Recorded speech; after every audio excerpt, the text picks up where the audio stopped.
बात करेंगे रिफंड की। यहाँ पे पहले प्ले स्टोर ओपन करने का, इसके बाद यहाँ पे प्रोफाइल पे टैप करने का, यहाँ पे नीचे आने का, यहाँ से नेट नहीं चल रहा है इसलिए थोड़ा ये हो रहा। यहाँ पे जाने का सर्च में, यहाँ पे रिफंड या कुछ तो बीजीएमआई सर्च करने के बाद ये आ जाएगा। यहाँ पे थोड़ा नीचे आने के बाद इसको दबाने का और इसके बाद कंटिन्यू करने का, इसके बाद फिर एक बार फिर यहाँ पे जो पैक आपने परचेस किया होगा वो पैक आ जाएगा, तो इसको भी सेलेक्ट करेंगे।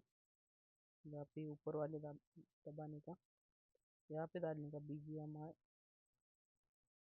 नॉट परचेस, ऐसे कुछ भी डाल सकते हो तुम।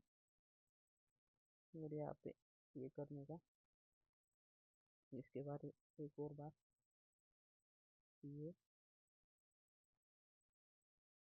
और देखो गाइस रिक्वेस्ट कंफर्म हो चुकी है, 24 आवर्स में आपका रिफंड आ जाएगा। चलो भाई, थैंक यू, बाय।